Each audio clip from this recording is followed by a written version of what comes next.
આપણી આસપાસ એવી કેટલીય વસ્તુઓ છે જે આપણને એકદમ સામાન્ય લાગે છે, પણ એની પાછળ છુપાયેલું વિજ્ઞાન ખરેખર અદ્ભુત છે.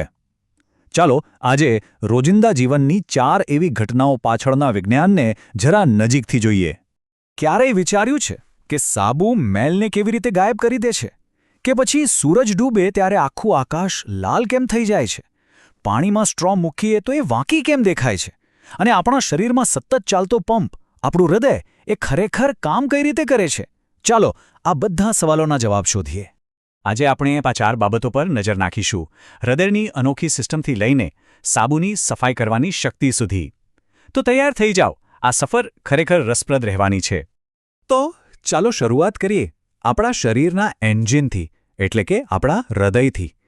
એ ખાલી એક પંપ નથી, એ તો એક સુપર એફિશિયન્ટ અદ્ભુત મશીન છે જે આપણને જીવંત રાખે છે. અહીં એક મોટો સવાલ એ થાય છે કે આખા શરીરમાં લોહીનું એક ચક્કર પૂરું કરવા માટે એને હૃદયમાંથી એકવાર નહીં પણ 2-2 વાર કેમ પસાર થવું પડે છે? વિચિત્ર લાગે નહીં? પણ આની પાછળ એક બહુ સ્માર્ટ ડિઝાઇન છે. જુઓ, આપણું હૃદય એક જ સમયે 2 અલગ-અલગ પંપ તરીકે કામ કરે છે. એની ડાબી બાજુ ફેફસામાંથી આવેલું શુદ્ધ, ઓક્સિજનવાળું લોહી આખા શરીરમાં પહોંચાડે છે અને એ જ સમયે એની જમણી બાજુ શરીરમાંથી પાછું આવેલું અશુદ્ધ, એટલે કે ઓક્સિજન વગરનું લોહી પાછું ફેફસામાં શુદ્ધ થવા માટે મોકલે છે. અને ગજબની વાત તો એ છે કે આ બંને પ્રકારનું લોહી એક જ હૃદયમાં હોવા છતાં ક્યારેય એકબીજા સાથે ભળતું નથી. બસ આને જ કહેવાય છે ડબલ સર્ક્યુલેશન અથવા તો બેવડું પરિવહન. આ સિસ્ટમને કારણે જ આપણા શરીરના દરેક કોષને પૂરતો ઓક્સિજન બહુ જ ઝડપથી મળે છે. અને એટલે જ તો આપણે દોડી શકીએ છીએ, રમી શકીએ છીએ અને આટલા ઉર્જાવાન રહી શકીએ છીએ. સારું, તો હૃદયની આ અદ્ભુત સિસ્ટમ પછી હવે ચાલો પ્રકાશના એક મજેદાર જાદુને સમજીએ. તમે જોયું જ હશે કે પાણીના ગ્લાસમાં પેન્સિલ મૂકો તો એ વાંકી દેખાય છે. એવું કેમ? એની પાછળ પણ એક વિજ્ઞાન છે. આ જાદુ પાછળનું કારણ છે નિરપેક્ષ વક્રીભવનાંક. સાવ સાદી ભાષામાં કહીએ તો એ ફક્ત એ બતાવે છે કે પ્રકાશ જ્યારે હવા જેવી પાતળી જગ્યામાંથી પાણી કે કાચ જેવા ઘટ્ટ માધ્યમમાં જાય ત્યારે કેટલો ધીમો પડે છે. બસ આ જ ગતિના ફેરફારનું માપ. તો પ્રકાશની સૌથી વધુ સ્પીડ કેટલી છે? શૂન્યાવકાશમાં, જ્યાં કશું જ નથી. પ્રકાશની ગતિ છે લગભગ 3 લાખ કિલોમીટર એક જ સેકન્ડમાં. વિચાર તો કરો, આંખના પલકારામાં પૃથ્વીના 7.5 ચક્કર લાગી જાય. અને હા, આ કોઈ સામાન્ય સ્પીડ નથી. આ તો આખા બ્રહ્માંડની સ્પીડ લિમિટ છે. Cosmic speed limit. આનાથી ઝડપી કશું જ, આખા બ્રહ્માંડમાં બીજું કશું જ મુસાફરી કરી શકતું નથી.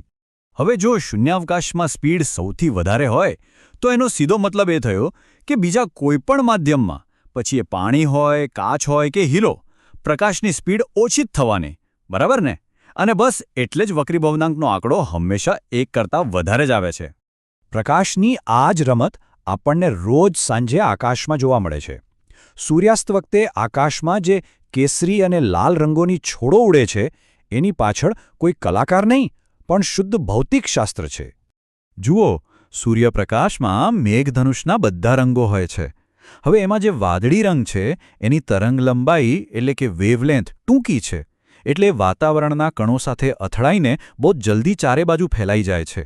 એટલે જ દિવસે આપણને આકાશ વાદળી દેખાય છે. પણ લાલ રંગની વેવલેન્થ લાંબી છે, એ બહુ વિખેરાતો નથી, એ સીધો આગળ વધે છે. તો સૂર્યાસ્ત વખતે શું થાય છે? સૂર્ય ક્ષિતિજ પાસે હોય છે, એટલે એના કિરણોને આપણી આંખ સુધી પહોંચવા માટે વાતાવરણમાં બહુ લાંબુ અંતર કાપવું પડે છે. આ લાંબી મુસાફરીમાં પેલું ટૂંકી વેવલેન્થવાળો વાદળી રંગ તો રસ્તામાં જ બધે વિખરાઈ જાય છે. એ આપણા સુધી પહોંચી જ નથી શકતો.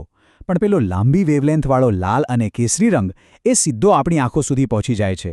અને બસ એટલે જ આપણને આખું આકાશ લાલચટક દેખાય છે. આકાશની ભવ્યતાથી હવે આવીએ એકદમ નાની અને રોજિંદી વસ્તુ પર. સાબુ.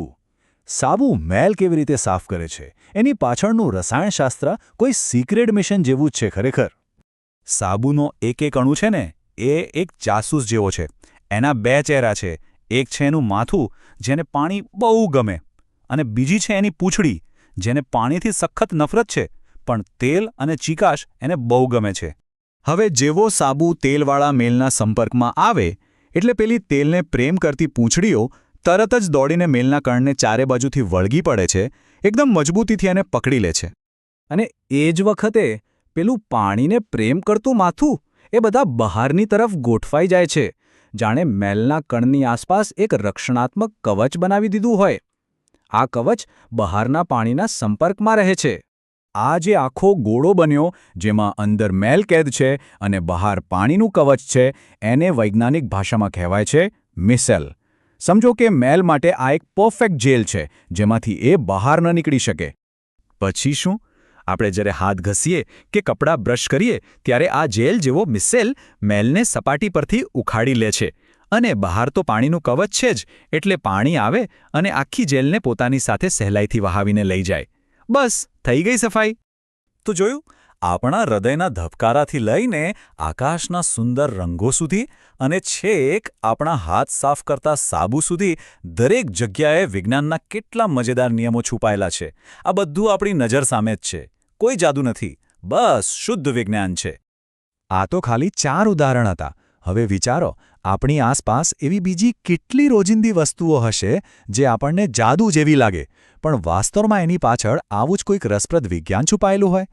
ક્યારેક આસપાસ નજર ફેરવીને વિચારવા જેવું ખરું, નહીં?